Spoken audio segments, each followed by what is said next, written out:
So over the years of leading detoxes and leading people into thrive in their body and then to start to achieve bigger life goals, which was a large part of my second book, Master of You. It's like basically once people had gone through Body Thrive and they're in alignment in their body, what happens is you have a lot of energy and you have a lot of desire to be really the best person you can be. It's a natural thing that happens as the physiology and the mind get more clear and more spacious as there's a drive. And that wakes up potentiality. And so I've noticed over the years, like how these two things are super connected with fire. And that's what I want to talk about now. Fire is an element. It gives off light and heat. And because of light and heat, there's vision, right? There's light, so you can see. So there's vision and there's direction, right? That's where heat, like arrow, fire, rises. It's directional. It's not random. And what happens is you start to be able to develop over time a more subtle fire, which in Ayurveda is called tejas, which is the fire of discrimination in the mind. And it's mostly third eye centric. It's like you know where you're going and what you're doing. And so there's underlying issues with people awakening to their fire. And that's really what I wanted to talk about is like some of this, and I'm just using two screens, so I'll look back and forth. Perfect cellular digestion is what gives rise to that higher level of thinking. And that naturally arises, that power of discrimination, which you could say is it thinking or is it even like pre-thinking so that you're thinking the right thoughts.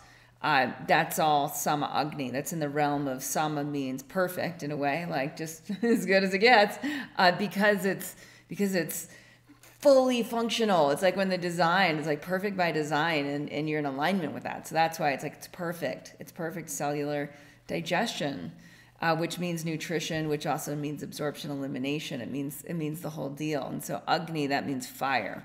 So if you have perfect digestion, and it's not just in through the mouth, out through the anus, but it's all five senses, that you're perfectly digesting your experience, including your physical nutrition, but really nutrition on all levels. What happens is the natural side effect are you become a master of fire. So in the process of detox, a few things are happening. One is we're burning the toxins, and then two, as that happens, we start to be able to optimize our cellular agnis or our cellular fires. And at that point, it's a new ball game. It's a new ball game. And part of the reason it's a new ball game is that there's a fear, just a fundamental fear that people have that aren't already in a Sama Agni state. And that's what I want to talk about. And the fear has to do with the fear of hunger. And I get it. Like I get it. I've actually done some ancestral healing around this as a child. My grandpa from Russia, Albert Stillman, he would tell us bedtime stories, as any good grandpa would. But his involved starvation, which was definitely like so as he's putting all the grandkids to bed at night, and he's called up he's not really putting us to bed, he's just called in for story time.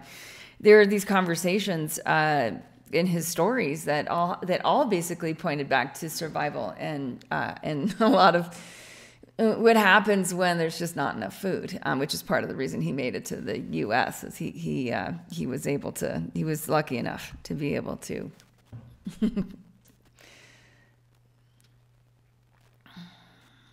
come to a more prosperous place. Okay, so fear of hunger can be ancestral like that. And the reason I bring that story up, and we have some podcasts we can put some links to on ancestral healing, because sometimes a fear of hunger is tied to ancestral healing. If there's starvation in your family history, it's not entirely unusual. But also there's a fear of desire, and that's really the fundamental underlying component is that somewhere along the way between birth and now, basically you wanted something and someone told you you couldn't have it, or that it wasn't important, or that you shouldn't want that, you should want something else. And that confuses desire. Now, if you've always, been nurtured to follow desire, to like really deeply follow desire into the higher levels of desire, usually there's not fear or hunger, because there's this experience of like, you don't just want fullness, you also want emptiness. Now you're back in the natural, intelligent rhythm of the cosmos. So helping people, helping children, helping, really to me, it's like almost everybody, really awaken to their deeper level desires. Not the superficial, like, I just want to party or drink beer or drink wine or smoke weed, and like not that level, but like the very, very deep, like more around like how you really want to feel, how you really want to look, what you really want to do. And I bring the look part in. A lot of people are afraid to talk about how we look right now. And you should be an emanation of beauty. Like that's the design. It's inherent in the design, right? And you should naturally have a desire to want to look that way, because you know how you might feel if you were to look that way. And that's why, to me, that's such it's an important thing not to gloss over, to minimize. We have that, and we really hunger for our higher potential. And so part of in the process of detox, what you become aware of is that like, oh, there's a functionality to hunger. And in that you overcome your fear of hunger. Now, the fascinating thing you'll see in this image is fear of conflict. Like, why is fear of conflict in there with fear of hunger? Because if you have a deeper level desire, you're willing to overcome obstacles and boundaries. You're actually willing to engage in meaningful conflict. Because if the resolution is you get what you really, really wanted, and you're stronger for it, and maybe those that you need to do battle with are also stronger for it. Battle is a very strong word, but it is mythically true, right? You can see it in the battle in the Bhagavad Gita. You can see it in probably any history, any mythological history. You can find battle. Right. And what we're doing battle with essentially is our own ego, essentially the limitations within ourselves, which can show up as codependent relationships that we now need to really change our relationship agreements with. There's a chapter in Body Thrive, How to Evolve Your Habits in Relationship. It's the one between habit 5 and 6 that I go into the how-tos on that. So I'm not going to do that right now. It's important to know Sama Agni means that you're willing to engage in that which is between you and what you want, what you really want, more than your superficial wants. So when we do that, what happens is our fire, when we do that, when we start to explore meaningful conflict and start to explore meaningful hunger in order to awaken to deeper levels of desire. And I'm not talking about starving yourselves like my previous story with my grandpa, not that was there was any choice in any of that, obviously. That's just due to bad politics and leadership. But what happens is we start to really want to get to know. We want to get to know fire. We want to get to know the power of fire. And what we discover in the process of that is focus. And focus right now is like an endangered species among human beings. So many people want to master focus. Because if you don't have focus, you don't have discrimination, you don't like clearly see where you want to go. You don't clearly see why, because there's not enough fire. There's not enough fire to create the light that's required for the vision, that's required for then the aligned action. Once you see the target, you shoot the bow. Right? You see, did I hit it? And if you didn't hit it, try again.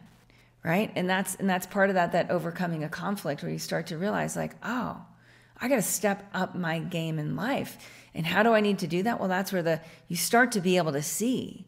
The more you crank into, how do I really want this to go? And you pay attention to that. And it's through attention that you nourish or you fan the flames of fire.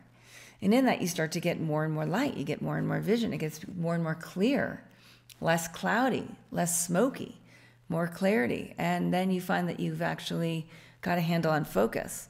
And focus gets really fascinating. Higher levels of focus are, to me, it looks like a total reorientation to time and space.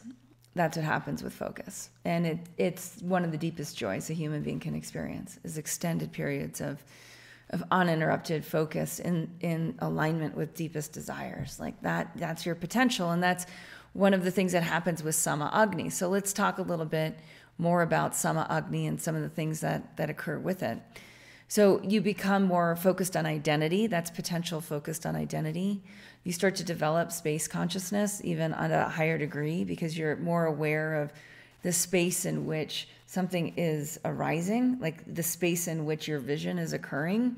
So you start to allow more spaciousness and then insight, right? And insight happens when we look back on our own vision, or we're able to stop and reflect. We're able to hit pause and absorb, and that absorption is happening within space.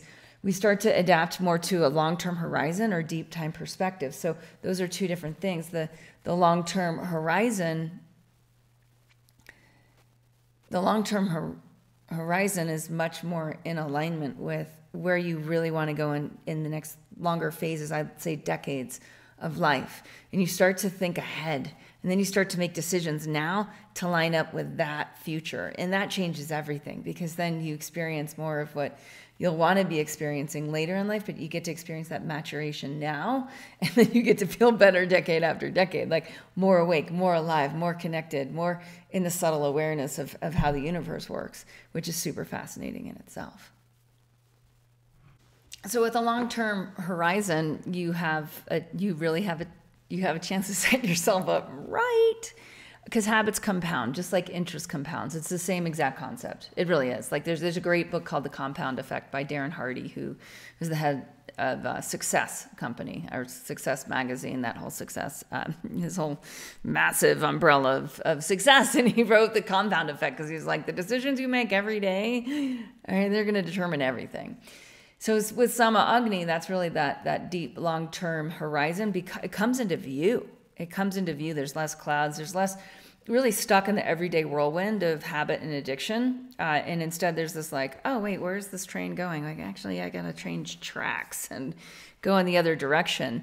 What then happens secondarily, and it is often secondarily, but many people come into this process already having a good, solid foundation in this, which is deep time perspective. And deep time perspective is where you actually feel into the timeline of the cosmos, the 13.7 billion years of the cosmos, and where you are arising in your little 100-year life, like where you're arising in it, and how you're experiencing deep time and deep space and the deep future as well as the deep past. And this, for some of you, might sound like really weird and awkward, but it's part of what happens when you align your daily rhythm, is you naturally feel much more connected to the history of the cosmos and where you as a human being are arising right now in that, and in your this one precious life that you're living. And so in that, you start to be much more aware of like optimizing based on this technology, which is historic. Your physiology is historic, and you get more in tune with the evolution of the human being as a living example of that. And that is a very fun process. It really is. It's like totally changes your perspective. It's a parasympathetic nervous response. So you're much more at ease, you're burning fat, all these things align with deep time perspective, which is why, historically, the people involved in mystical traditions and mystical wisdom would meditate or have a time of basically surrendering to the deep time experience, which happens before dawn each day. And so that waking up early in order to be present, in order to tap into that level of consciousness that's arising and most potent in that time of day before it gets light, that's all part of it. That's all part of what starts to awaken with long-term horizon. You end up getting sucked into these practices that open you up to a deep time perspective, and that's fun. Like that will give you the deepest joy, even if you don't believe me. All right, collaborative intelligence tools for problem solving. That's an interesting thing that happens. Like once you start to master conflict, you become much less conflict averse, and you become much more actually better at collaboration. I'm not going to get too much into this now, but just simply to say that this is one of the things that I notice. Also, you become more optimized for increasing complexity. So what that means is you're able to master fire, and you get in tune with the physiology of very deep nutrition and absorption. You get really grounded. You're able to overcome the hard things, the obstacles that get in the way. We already talked about that. What it happens from that is you become more resilient. You also become more adaptable.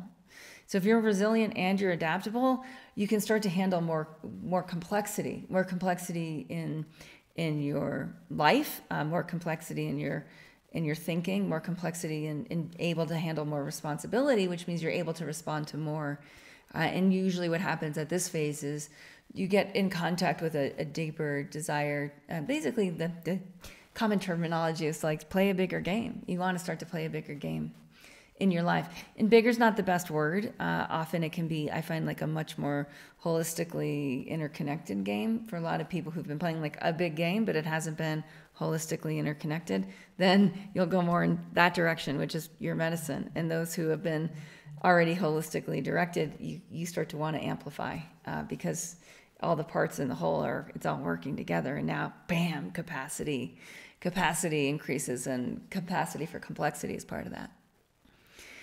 Yeah, and then, of course, the side benefit of experience profound well-being. Like, that's real. That's true. Some people might just talk about it and not walk the talk, but that's what happens with Sama Agni. I have a list. Actually, I'll read you.